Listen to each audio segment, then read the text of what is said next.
السلام علیکم پیارے دوستو، ہمیشہ خوش رہیے۔ آج جو نظم میں نے آپ لوگوں کے لیے منتخب کی ہے اسے سن کر آپ سب کا اپنے پیاروں کے ساتھ رشتہ اور بھی بہت مضبوط ہو جائے گا۔ یہ بات تب کی ہے جب دنیا میرے لیے سوئی ہوئی تھی، ننھی سی آنکھیں اور مڑی ہوئی انگلیاں تھیں۔ یہ بات تب کی ہے جب دنیا میرے لیے سوئی ہوئی تھی، ننگے شریر پہ نئے کپڑے پہناتا تھا۔ عید وید کی سمجھ نہ تھی پھر بھی میرے ساتھ مناتا تھا۔ گھر میں کھانے کے واندے تھے پر ایف ڈی میں پیسہ جڑ رہا تھا۔ یہ بات تب کی ہے جب دنیا میرے لیے سوئی ہوئی تھی۔ وقت کٹا، سال بڑھا، پر تب بھی سب انجان تھا، میں پھر بھی اس کی جان تھا۔ بستر کو گیلا کرنا ہو یا پھر راتوں کو رونا، ایک باپ ہی تھا جس سے چھینا میں نے اس کا سونا تھا۔ صبح فجر تک گودوں میں کھلاتا، جھولا جھلاتا، پھر دن میں کماتا، شام میں چلا آتا۔ کبھی خود سے پریشان، کبھی دنیا کا ستایا تھا، ایک باپ ہی تھا جس نے مجھے روتے ہوئے ہنسایا تھا۔ الفاظوں سے تو گونگا تھا میں، پر وہ میرے اشارے سمجھ رہا تھا۔ میں اس بات سے حیران ہوں آج، کل وہ مجھے کس طرح پڑھ رہا تھا۔ ابا تو چھوڑو یار، ابھی آ بھی نہ نکلا تھا، پر وہ میری ہر فرمائش پورا کر رہا تھا۔ میں بھی اب اس کے پیار میں ڈھلنے لگا تھا۔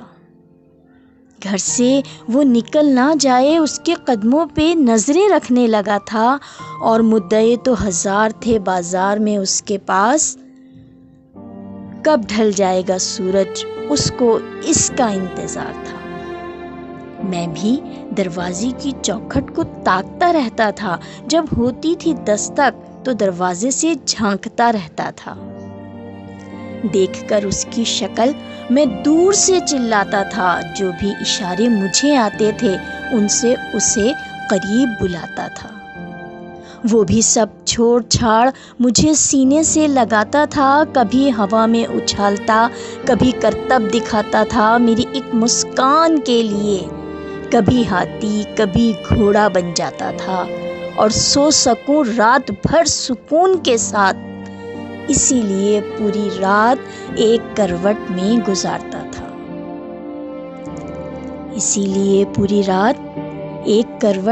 گزارتا تھا۔ بچپن شاید اب سو چکا تھا۔ میں جوانی کی دہلیز میں قدم رکھنے لگا تھا، اس کی قربانی کو اس کا فرض سمجھنے لگا تھا، چاہے وہ پھر خود بنا پنکھے کے سوئے مجھے ہوا میں سلانا ہے۔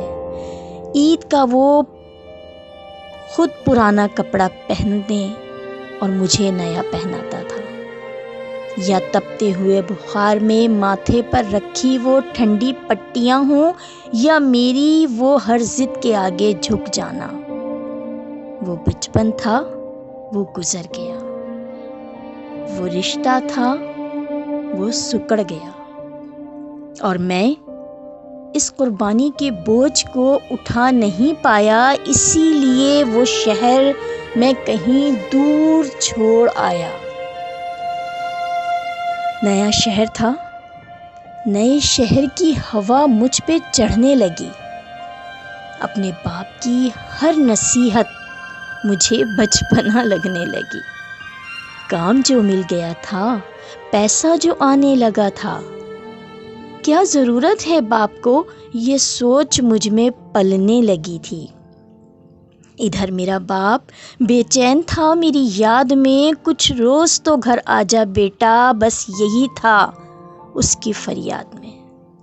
اور میں اس سے حساب لینے لگا تھا جو دنیا کا قرض دار بن چکا تھا۔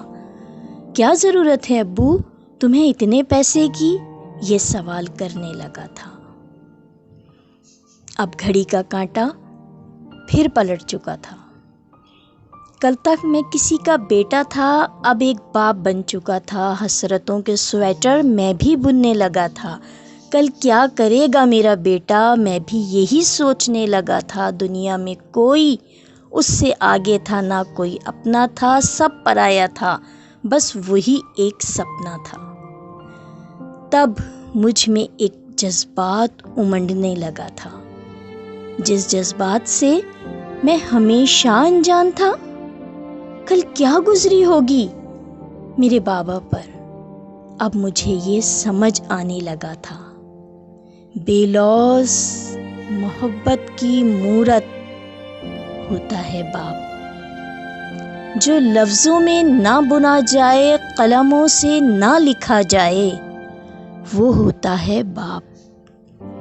جو روتے ہوئے کو ہنسا دے اور خود کو معذور بنا کے تمہیں کھڑا کر دے، وہ ہوتا ہے باپ۔ ایک روز تمہیں احساس ضرور ہوگا، ایک روز تمہیں احساس ضرور ہوگا کہ مصروف تم تھے، عمر دراز وہ ہوگا جس کی انگلی کا سہارا پکڑ کے چلا کرتے تھے، آج وہی چھڑی کا طلبگار ہوگا۔ جس کے صدقے میں جی رہے ہو آج، کل وہ نہ رہے تو کیا ہوگا؟ پر ابھی وقت بچا ہے کچھ خاص تمہارے پاس، تب تک جب تک باپ کا سایہ تمہارے ساتھ ہوگا۔ اور جنت کے طلبگار ہو تو سینے سے لگا لینا، کیونکہ کل وہی جنت کا سردار ہوگا۔ سب گلے شکوے مٹا کے چپک جانا اس کو، کیونکہ آج تو باپ ہے، پر کل وہ تمہارے ساتھ نہ ہوگا، پر کل وہ تمہارے ساتھ نہ ہوگا۔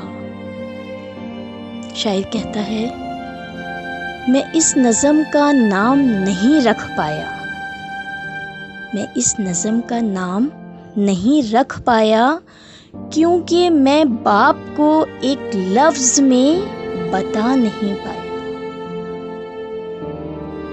ہمیشہ اپنا خیال، اپنے چاہنے والوں کا بہت خیال رکھیے، بہت انمول ہیں یہ رشتے۔ ملتے ہیں اگلی ویڈیو میں۔ ویڈیو کو لائک ضرور کیجیے گا، شیئر کیجیے گا۔ دوستو، اللہ حافظ۔